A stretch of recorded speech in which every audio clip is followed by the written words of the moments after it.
What's going on, guys? Welcome into a new video. Today I'm going to be showing you the basics on how to get a foothold in a vanilla DayZ server, whether that is on PC, Xbox or PS4. All the things I'm going to show you will apply. However, the key bindings for your system you'll probably have to get familiar with in the options section of the game. So without further ado, let's go ahead and get into it. And the first thing you want to do, guys, is get yourself a good knife, be it a kitchen knife, bread knife, or whatever. There are some limitations depending on what the knife is. Now, the first thing you're going to want to know that you can do with this knife is to craft rags from any shirt. The better the quality of the shirt, the more rags you will get. So pristine is optimal for this. If you can spare the clothing, there's plenty of it lying around on the vanilla maps. And that will give you 4 rags for a pristine. And as I just stated, the worse the condition of the shirt, the worse it will get for results when you slice it open. Now, I've preloaded some of this stuff in so I can show you guys what can be done with these items. So it's very important to start with to get some cover on your hands, and I'm going to show you why in a minute. So you can, if you look in the bottom left of the screen right now, you can see craft improvised hand wrappings. Now on mouse you use your scroll wheel. I'm not sure what it is on console. As I said at the top of the video, you need to look at your keybinds in the options section, which will be over here. Controls and key bindings. That should be the same for console. Let me know in the comments if it's not. Anyhow, if you scroll through, you can see hand wraps, head wraps, feet wraps, face wraps, torso wraps. So you can essentially make clothes for yourself out of all of them, including an armband actually, but I'll probably just give you a white armband. You can also do an eye patch now, which I didn't know. Okay, so the most important one to start with, if you can't find gloves, is to get some hand wrappings. So you can craft these hand wrappings. Should take a few seconds, and then you can put them on your bare hands and it will protect your hands from cuts, and more importantly from food poisoning from getting food. So now we've made our hand wrap, and we've learned that you can make any other kind of wrappings for any part of your body. There's also something else that you can make early game if you can find it, and that is coupling a burlap sack with a rope will make you a burlap courier bag, which is very, very good early game if you're on a server that has no customization and doesn't give you any sort of bag. They can be quite hard to come by. So this in the early game will give you a good bit of storage right here. That's 30 storage to put straight on your back. It will just go into your backpack slot. Let's get rid of my backpack. And boom. There you go. You've now got a backpack for early game. 30 units, it's not huge, but it's better than nothing. And that can be crafted out of stuff that you can find just lying around. Usually find the sacks in sort of like sheds or barns, sort of not necessarily industrial areas, but like rural areas. You'll find these. So that's what you can do with rags and burlap sacks straight off the bat.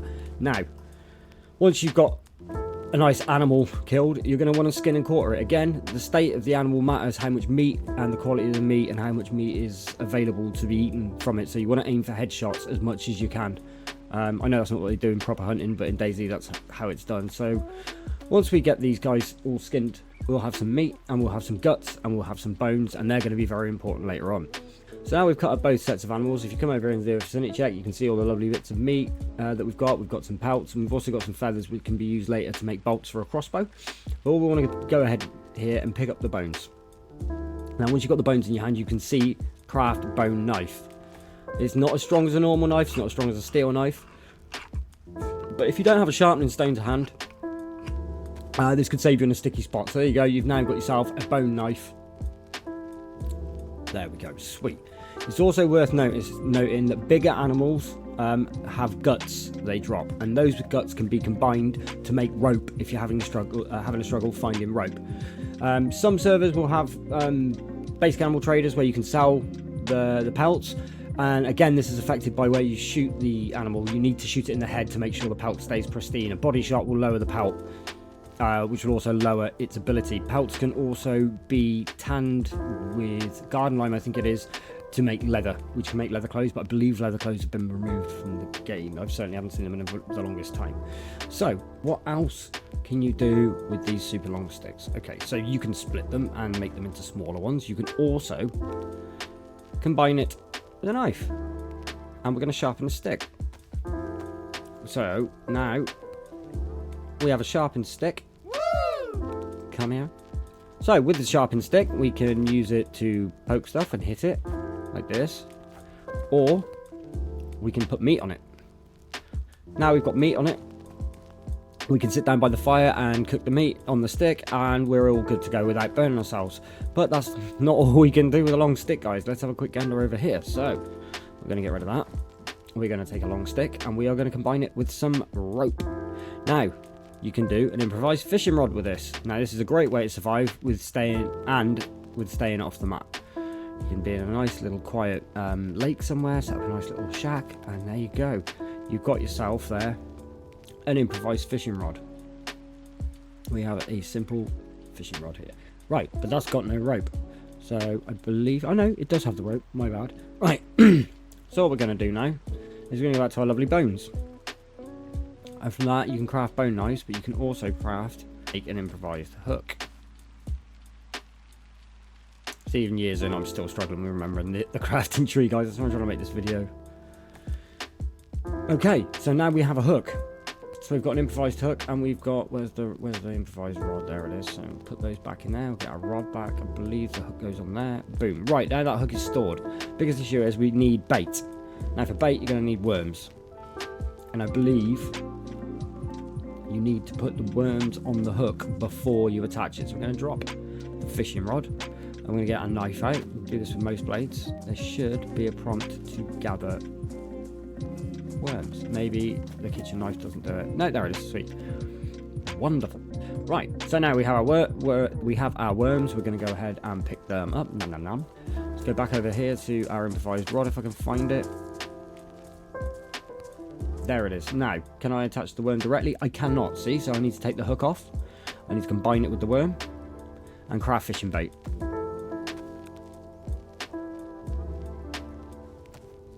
Attach that to that and you are good to go. Just go to a waterside and sit there and fish away.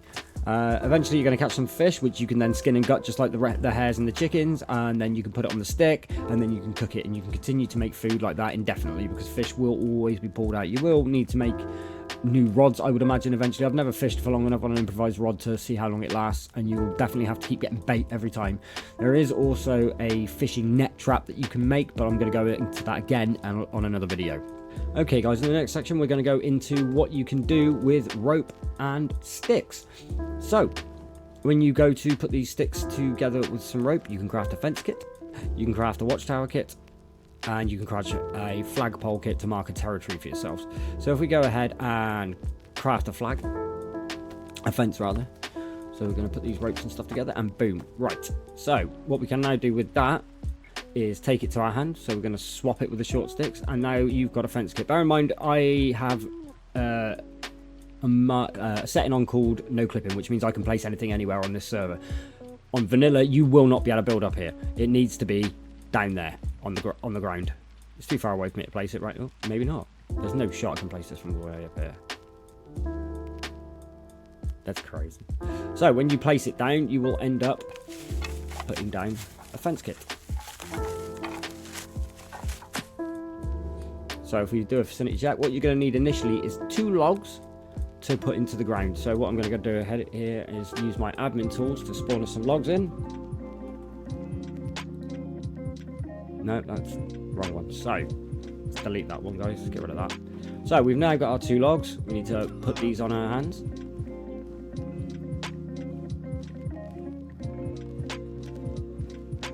There you go. There's the attach. It's worth noting, you can also attach through vicinity. So if you're having issues putting it down onto this, like you can't find the prompt, if you do a vicinity check, you can drag and drop.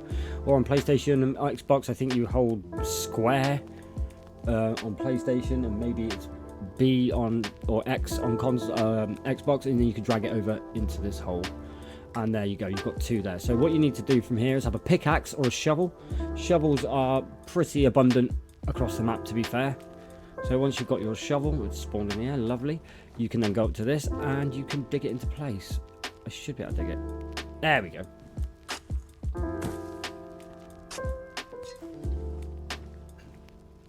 Now, what we've got here is a start of a fence kit, or a fence panel rather. So we're going to go ahead and drop the spade. So what you can see here is the inventory that the fence has. It's got the ability for the materials, attachments, and the base. This is the base. The attachments consist of barbed wire and a camo net, and these are the materials that you need to create the fence. So if you're trying to create a fence, you're already going to have a box of nails. Maybe I should write nails instead of box, guys. Nails. Nail box. So We've got a nail box. We're going to open our nail box. And in keeping in that, you get a piece of paper which can be used for kindling on fire. So it might be worth saving that. So the nails are now in our hand. We're going to go and attach those to the base. And what you're also going to want is wooden planks. Now, wooden planks are like this around the map if you want them. Otherwise, you can use a splitting axe to take down a tree and then use a wood saw to form planks. It's worth bearing in mind that hacksaws cannot make wooden planks. So the kind of saw you're going to want is a hand saw. These look like this. And they can go to town on these and cut planks all day long. Bearing in mind the saw will run out eventually and you will need a sharpening stone to resharpen your saw. So bear that in mind, guys. So I've got a good few cuts there. I've done 18 planks, so we're going to take those. Again, if you can't find these planks, just use a big tree. There's loads of those around the map. So we're going to go back up here.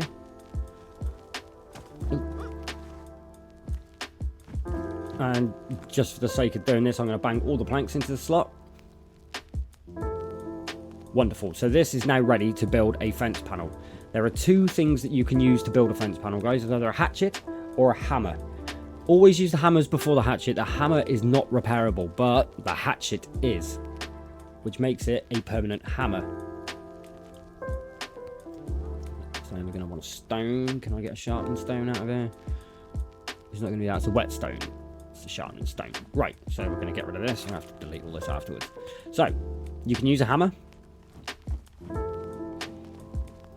There you go. Come on, there it is. Right, and as you can see at the bottom, I can switch between what I want to do with my mouse wheel. Again, upper frame or lower frame at this point, because there's only two stages that we can go from here. So I'm going to build that. There you go. I don't know if this is any quicker on my server than a... Yes, it is. That's faster than the vanilla server. This is a bit quicker than you're going to experience, guys. Bear that in mind. Okay, so I'm now going to drop that. And just to show you, you can get a sharpening stone. Let's bush that over here if we can. And you can see the green dot means that it's in pristine condition. So we now have a hatchet. The hatchet can also be used to dismantle it. Make sure you check before you start doing anything, guys, because you may be dismantling. You might even be building a platform, which I'll go into in a minute. So we're going to build the upper frame here. Yeah, I have to build the upper frame. If you were doing an upstairs panel, for example, you may want to leave one of the... Ooh, I started dismantling there. You may want to leave the top half of the panel or the bottom half of the panel out for viewing, so you can see enemies coming in. But that is how you build a basic fence panel, guys.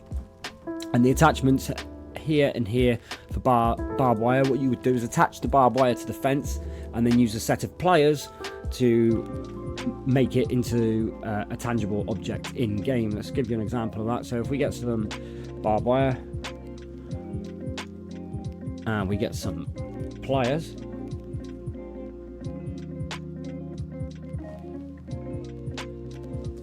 so we've got the barbed wire, we're going to attach it, then we're going to pick up our pliers if they spawned. They did spawn, there they are. Now,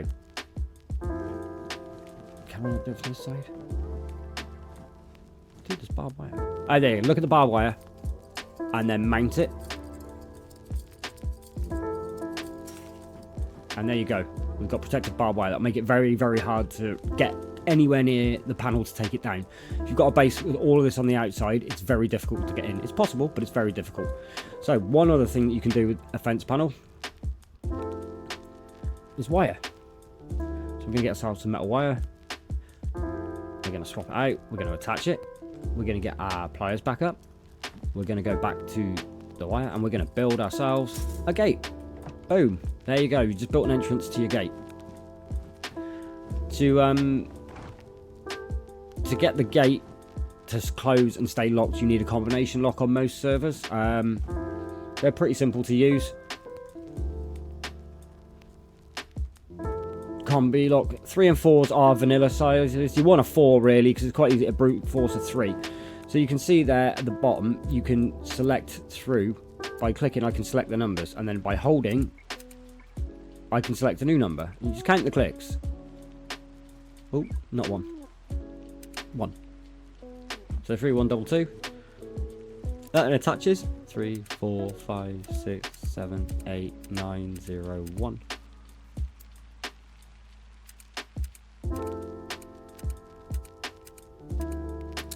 There we go. Got the code right the second time now, ask you guys. There you go. And that is how you lock and unlock and build a fence panel into a gate. Now, when it comes to watchtowers and things like that, it's all very similar with the building techniques. Watchtowers are a bit more touchy because there's 3 sides that you can access. So you've got to build 3 panels, then you can build a roof, and then you can build a staircase to get to the next point of the watchtower. The fence kit is very, very, very in-depth. I might just do a video completely on how to, but not the fence kit, the watchtower kit. May have to build a video completely differently on how to build a watchtower kit. But so far we have now covered knives, how to craft rags, what you can do with rags, the burlap sack bag, and how you combine it with rope to make it. We've also shown you how to make fence kits, how to make watchtower kits, and it's also worth noting, guys, with a fence tower kit, you can take it apart again and you get the materials back. And this section is all going to be about the medical system. The medical system in DayZ is actually insane, guys, but we're going to get into it and I'll try and talk you through it as best I can. Okay, so I've made this sea chest full of all these lovely medical goodies, and I've tried to put them in order to make it easier for me to make it into a video for you guys. So bear with me and I'll get through this as well as I can. Okay, so the first thing we've got is an epinephrine injector. What that will do is bypass your stamina depletion, so you can run indefinitely for a short period of time. Not sure how long it lasts, but that's what the epinephrine injector is for.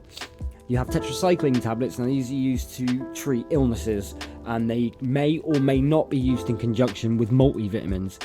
It's worthy noting that you should not stack these items. It does not work. You need to take one, wait for it to wear off, and then take the other if they're to be used in conjunction. So for example, there may be an illness that needs 3 tetracycline and 3 multi. I would take 1 multi tetri, 1 multi, 1 tetri, and so on and so forth until I got through the cycle. The recipes for curing illness are available online.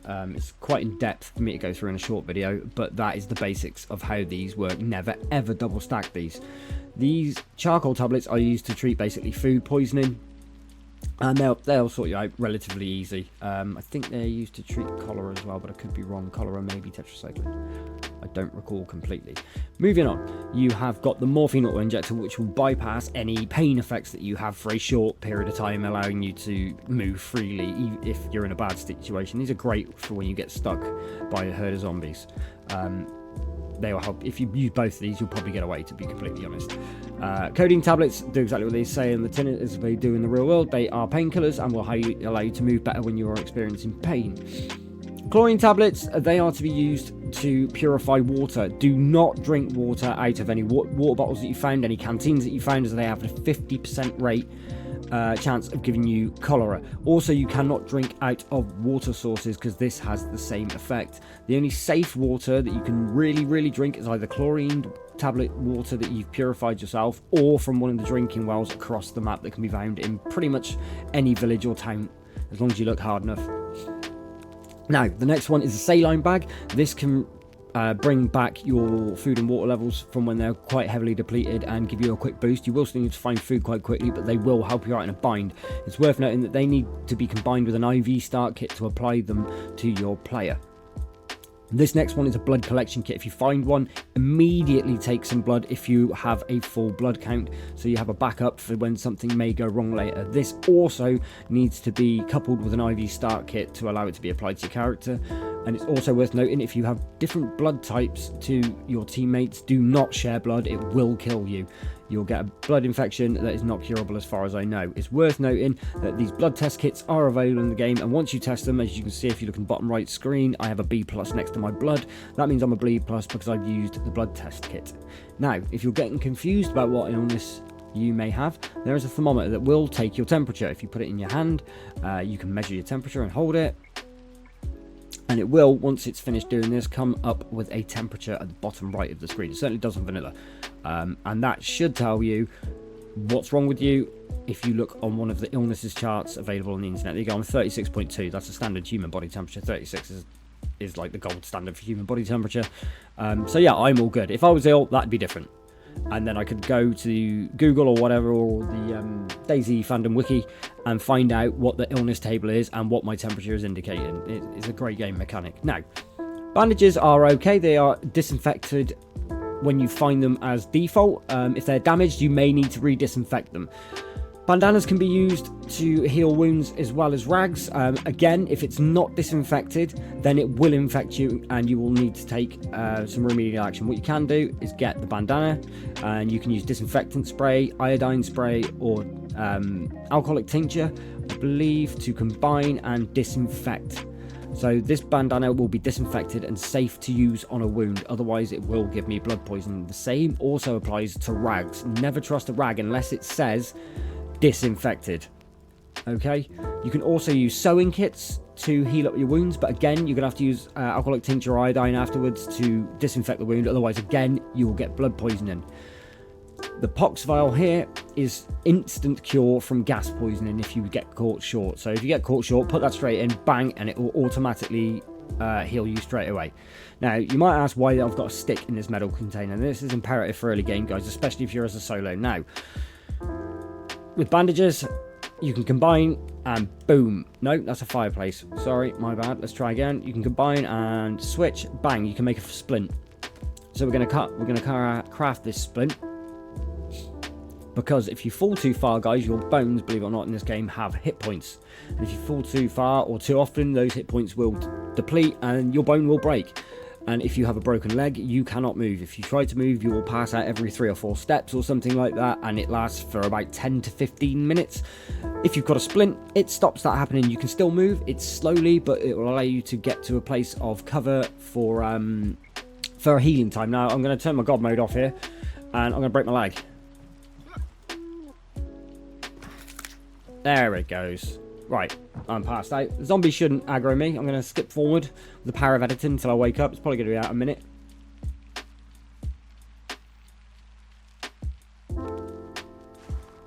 Okay, guys, so now I am back with it. What I'm going to do is get up and try and get to this door. Let's see how we do. Super slow. Can I even get to it? Nope, see, couldn't even get to the door. So what I'm going to do is allow my character to pass out, obviously, as it's going to.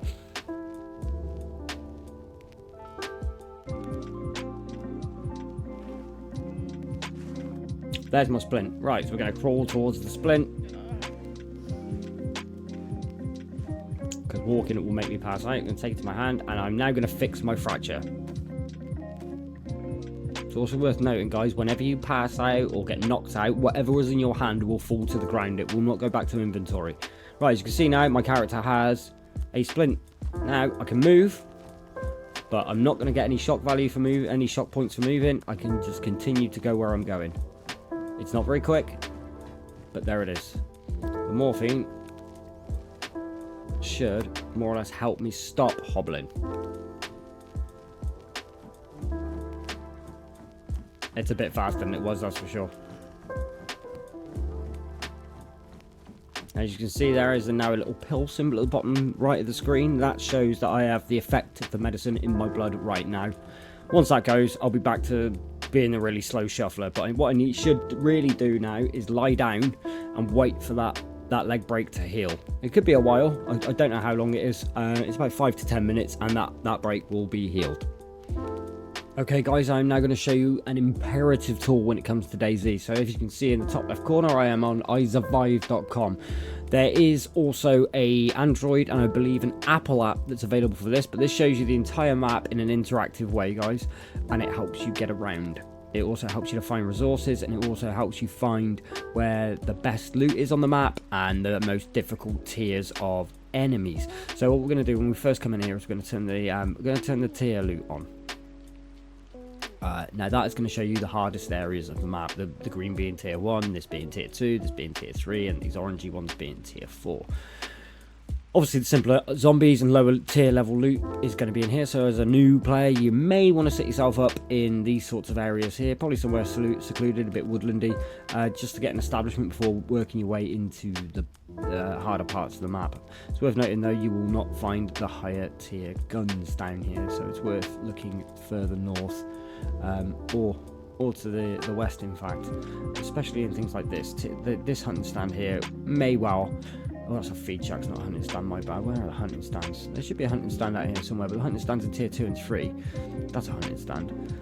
They have things like tundras in them and savannahs, the higher tiered sniper rifles or marksman rifles in the game. So it's definitely worth looking over there. But this is an invaluable tool, guys. You can customize this map to show whatever you want. If you're in a crew, you can drop pings. I don't have a username on this browser, unfortunately, so I can't. But you can add people into your group, and all of you can have access to the same map being used in iSurvive, and you can share pings and stuff like that through third-party apps. It's really, really good for console, as you guys are stuck heavily on vanilla. But this is a great tool to be using, especially if you're just getting into DayZ. It can help you find your way around the map so easy.